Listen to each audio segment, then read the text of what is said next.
think if you ask 100 people how they got into sustainability, you will get 100 different answers. The really exciting thing about our industry is that it's so new. 15 years ago, most sustainability jobs didn't exist, and if you walk down the street asking people how to become a sustainability practitioner, you would get blank looks. Now, that's not to say you won't get blank looks today, but I think more and more people are finding full-time, professional, well-paid jobs in sustainability. And probably one of the most commonly asked questions that I get is, so how did you get into sustainability consulting? And it was a twisting path. It sounds good now, but at the time, I wasn't aiming in this direction. It was something that I learned over time and found a good fit for. I started with a master's degree in political science from Virginia Tech, and after that I went to work for the Senate in the Governmental Affairs Committee in the Senate. I worked there for a year and just hated it. It was so political.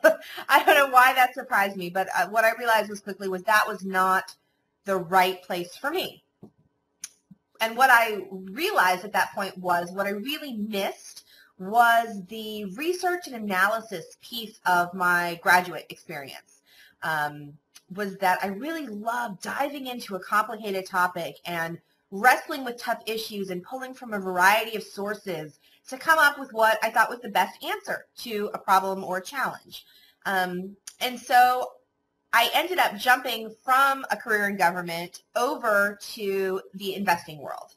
I worked for Calvert Group, which is America's largest family of socially responsible mutual funds. I worked in their research department, looking at the social, environmental, and governance practices of publicly traded companies that asset managers wanted to invest in or to include in mutual funds.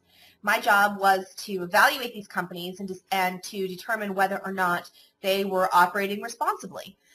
We talked a lot about corporate social responsibility at that time. Over a couple of years, it changed more into sustainability language.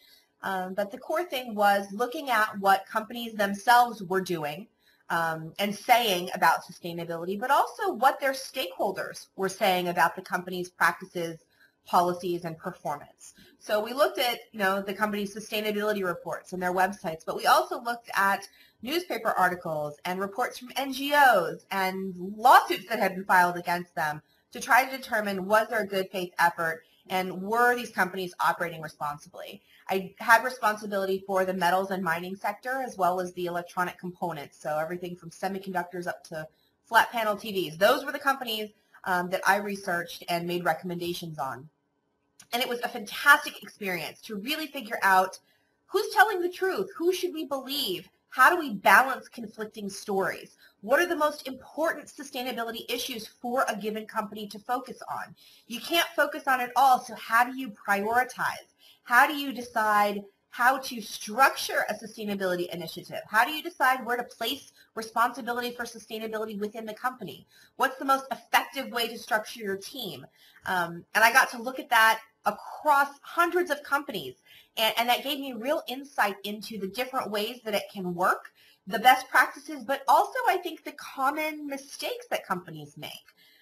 After a couple of years working in the investment world, I decided that it would be more interesting to work with companies developing their sustainability programs rather than just judging them from the outside as an investment analyst or researcher.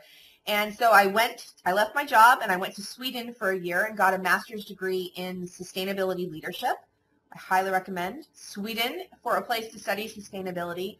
And I learned a lot about organizational thinking and systems thinking and how companies learn, and came back from that experience back to my hometown, the greater Washington, D.C. area, and decided to start consulting. And that was in 2005, and I've been doing it ever since. Since then, I've built up a network of about 650 sustainability professionals that I call in and bring in for specific projects. I focus mostly on the mid-market companies. Although we work with nonprofits and other organizations, we work with a few Fortune 500s and a few really small companies as well. But our sweet spot is sustainability strategy. Again, how do you take all of the sustainability initiatives and issues and challenges that you're facing? How do you develop a system that works for your business so that there's win-win? It's good for the environment, good for your employees, good for your communities, good for your suppliers, but also really good for your bottom line.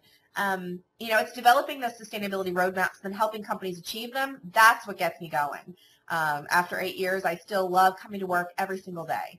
And so that's my story. That's how I did it.